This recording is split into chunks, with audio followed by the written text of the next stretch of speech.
Boa tarde, pessoal. Como vocês estão? Hoje eu vou passar para vocês um pouquinho da medicina integrativa na prática. Vou mostrar para vocês alguns casos de sucesso que eu pude acompanhar. Alguns realizados por mim mesmo, né? A professora Maria Cristina Rison Sintra, médica veterinária especialista em pequenos ruminantes, e outros realizados por minha colega, também médica veterinária, doutora Tasla. Vejam, esse é o primeiro caso clínico, tá? Nesse caso clínico, fui chamada para atender uma cabra, oriunda da cidade de Venceslau Braz, aqui no estado do Paraná.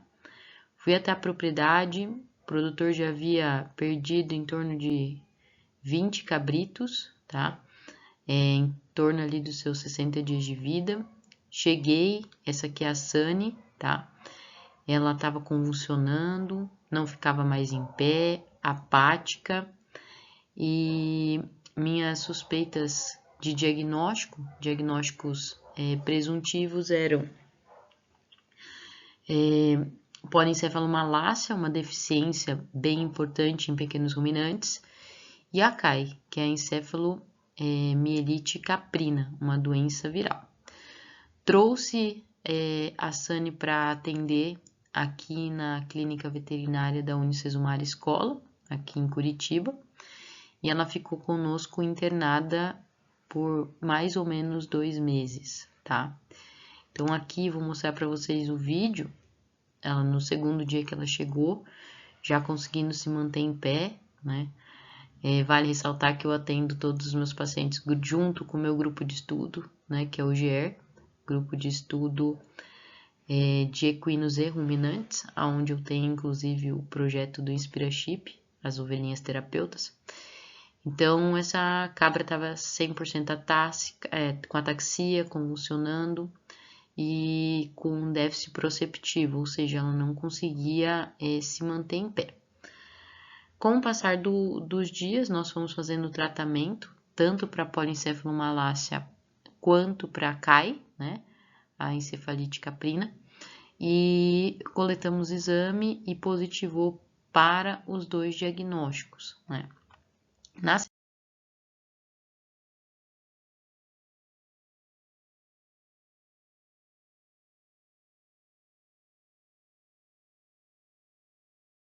sequência, nós entramos com a medicina tradicional, né? Então, a polencefalomalácia, ela é uma deficiência de tiamina, de vitamina B12, B1 e vitamina A. Além disso, por ela estar atáxica e não conseguir se parar em pé, ela também não estava se alimentando. Então, ela precisou ficar em infusão contínua, né? De glicose, ela estava desidratada, não estava se alimentando. Então, nós fizemos toda essa terapia suporte para o animal, para que ela pudesse efetivamente ter condições. E junto, né, por esse animal ter ficado muito tempo deitado, ela acabou perdendo massa muscular, a gente entrou com a fisioterapia. Os planos de fisioterapia são desenvolvidos por uma outra veterinária, a doutora Letícia, que também trabalha conosco em parceria. E a mostroterapia a gente já trabalha bastante tempo aqui, né? Desde um outro caso que eu vou mostrar para vocês também. Então aqui, né, a Sunny tá no nosso internamento, né? Com todo o acompanhamento da medicina tradicional. Com todo o acompanhamento da medicina tradicional, com a fisioterapia 3 vezes na semana e a mostroterapia diariamente. Então, vou mostrar aqui para vocês um vídeo, né?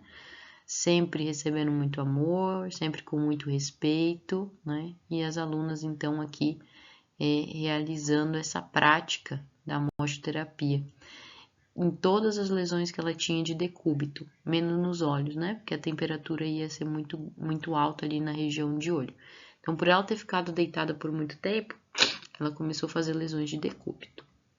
Bom, após 2 meses, então, o dono não quis ela de volta no Capril, falou que eu poderia ficar, justamente no projeto da ovelha terapeuta, agora com a cabra, né? Mas, infelizmente, as cabras são mais difíceis da gente introduzir nesse trabalho. E como eu falei na primeira aula, né? Tudo que for bom para o homem, né, e para o animal, nós consideramos uma conquista, ou seja, né, o bem-estar único. E para trabalhar no serviço assistido por animais, né, o animal ser um terapeuta ou um coterapeuta, como a gente chama, tem que ser algo positivo, tanto para o animal quanto para o homem. E a Sânia, ela não gostava muito de ir nos lugares, então a gente doou ela para uma criança que já havia perdido uma cabra de estimação, e hoje as duas brincam bastante, né? E ela ficou super bem. Então veja, né? Foi um trabalho de mais ou menos 2, 3 meses com essa cabra, com mochoterapia, fisioterapia e a medicina tradicional. Então, esse é um caso clínico aí bastante interessante, do qual a gente consegue mostrar na prática a utilização dessas terapias.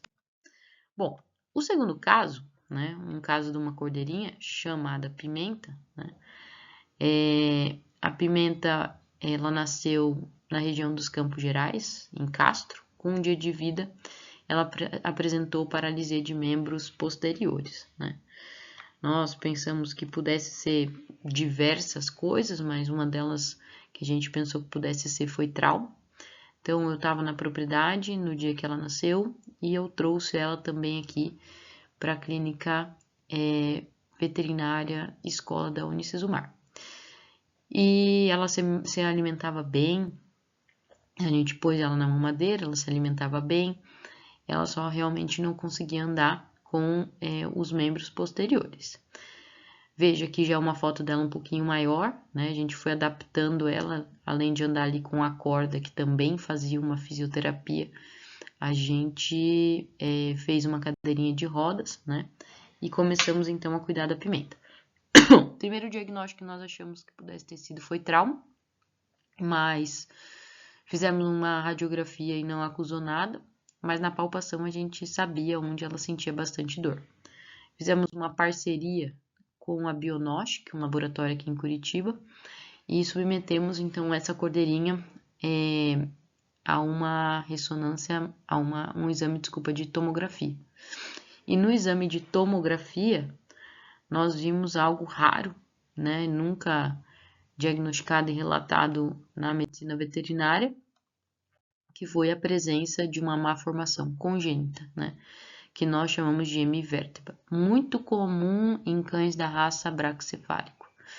Então aqui, ó, a gente consegue ver essa malformação aqui nessa hemivértebra, na região da terceira vértebra lombar, tá? E aí a gente começou a entender o porquê dessa paralisia, né?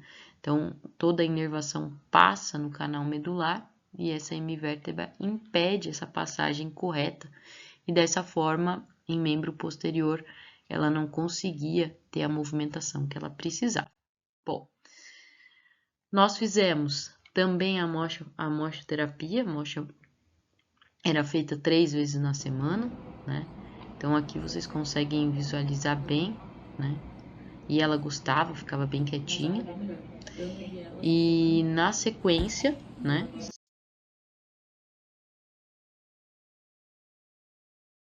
Sempre,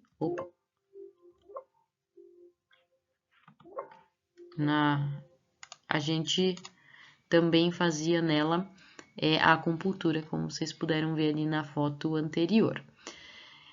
Ela realizava fisioterapia, né? Como eu falei para vocês, mocha diariamente. Então a gente propôs para ela um trabalho de maneira conjunta com essas terapias integrativas. Até porque, pessoal, aqui vale ressaltar, é um defeito congênito, né? Não tinha possibilidade cirúrgica da gente remover. Então, o que a gente tinha que pensar, né? Um animal que é dependente de um antibiótico? Não, né? Um animal que é dependente de medicamento? Não. Então, aqui, realmente, o que a gente precisava fazer era estimular para ver se esse canal medular ele se abria, né? Para que a gente pudesse, então, ter êxito nesse tratamento. Como a gente ia fazer isso? Somente com as terapias integrativas. Dificilmente a gente ia conseguir fazer isso de outra forma, né? Então, o bacana aqui foi exatamente a gente perceber que a medicina tradicional aqui ficou limitada, mas a medicina integrativa não. Então, por esse motivo, a gente começou a trabalhar ela cada vez mais, tá? Então, aqui a gente também fez a laser terapia nela, ó. Então, a gente começou a trabalhar a laser terapia bem na região da hemivértebra. Então, atrás ali, ó, aqui termina a última costela, contando, e ela também sentiu incômodo ali nessa região. Então, dava para perceber, dava para a gente conseguir ver, né, o quanto ela incomodava. Então, veja que nesse caso, né, da pimenta, nós fazíamos a fisioterapia, a mochoterapia, a laser terapia, nós fizemos também a eletroacupuntura e também os protocolos de fisioterapia. Então, aqui só para vocês entenderem um pouquinho como a gente trabalhava. Então, aqui, ó, na segunda-feira, a gente tinha isso, né, diário. Na segunda-feira, a gente fazia, né, o animal tentar se sustentar e ficar em pé de 3 a 5 minutos. Depois, os exercícios de pedalagem dos membros pélvicos, né, 50 repetições 2 vezes ao dia. Depois, na sequência, o caminhar. Depois, a gente testava a propriocepção do animal, então a gente virava o casquinho para baixo e ela tinha que reposicionar esse casco, né? Na terça-feira a gente tinha outro protocolo, na quarta, na quinta, na sexta, no sábado e no domingo. Então, nós trabalhamos com uma equipe bem grande, né? O nosso grupo tem hoje 28 alunos inseridos, então a gente conseguia, treinamos todos eles primeiro, para depois a gente começar todo esse tratamento. Na sequência, como vocês podem ver aqui do lado, a gente também tinha a acupuntura com as suas determinadas sessões. Mas a acupuntura quem fazia era a veterinária especialista, né, a doutora Tasla, que trabalha dentro desse cenário. Então, ela vinha e fazia acupuntura 3 vezes na semana na pimenta. Vale ressaltar, né, que por o animal crescer, a gente conseguiu ficar com a pimenta mais ou menos 6 meses. Mas quando ela cresceu muito, ela ficava tendo atonia ruminal, então a gente teve que optar pela eutanásia. Então, isso também é extremamente importante na nossa profissão. Nós sabemos até que ponto nós conseguimos ir, né? E até que ponto a gente não consegue mais, né? Isso também é um dos papéis éticos do médico veterinário. O terceiro caso é o caso do Harry, meu cavalo, né? Meu cavalo teve uma síndrome aguda, a do abdômen, que a gente chama aí de encarceramento nefroesplênico, ou seja, né, o intestino entrou, uma alça intestinal entrou entre o baço e o rim e pesou, e aí ele não conseguia mais sair, dando uma dor absurda, e ele foi encaminhado para a cirurgia de cólica, né? Fez o procedimento cirúrgico de cólica e depois, na sequência, ele teve laminite. Vejam, o que aconteceu, né? Essa laminite fez com que ele ficasse muito tempo deitado. E na hora que ele ia se levantar, né, com uma incisão ventral aqui, né? Então, a gente sabe que toda vez que o cavalo ia levantar, ele forçava. E no forçar, ele acabava contraindo o abdômen e acabou fazendo, né, uma hérnia por esforço aqui na região da incisão para realizar a cirurgia de cólica, né? Então, essa hérnia, nós poderíamos tratar ela de duas maneiras. Por ela ser pequena, né, nós optamos por tratar com a medicina integrativa. Uma outra possibilidade seria fazer uma intervenção cirúrgica e colocar uma tela de polipropileno, como nós também fazemos em outros animais. Porém, falamos, não, vamos tentar com a medicina integrativa. A doutora Tasla, mais uma vez, nos auxiliando aí nesse campo da acupuntura, ela começou a tratar ele. Tratamos o Harry por mais ou menos 6 meses, né? Então, como que foi feito, né? Primeiro, toda uma leitura do cavalo, para a gente conseguir identificar quais são os pontos efetivos que nós vamos trabalhar, né? O elemento terra foi trabalhado muito aqui no Harry, e aí ela começou também com a mochoterapia, né? E depois, na sequência, ela foi evoluindo para a acupuntura, né? Então, vejam, um cavalo extremamente relaxado, que não estava se incomodando com isso, né? E lembrando que a função da mochoterapia é fazer o quê, né? Trazer a abertura das células através da temperatura para que a gente possa gerar ali um processo inflamatório, que as células consigam, então, através da temperatura, trabalhar nessa musculatura. Na sequência, né, aqui vocês podem ver a junção das duas técnicas, né, então a acupuntura e a mochoterapia, que tem uma eficácia muito grande, né, então a gente conseguiu ver isso de uma maneira bem bacana no Harry, então a gente conseguiu trabalhar muito, e em 6 meses, após a primeira aplicação, né, da acupuntura e da mochoterapia, a gente teve o fechamento total da hérnia do Harry, né? Então hoje a gente monta no Harry, hoje o pessoal trabalha, né? Um cavalo super dócil, fica no aras, eu utilizo ele para aulas também.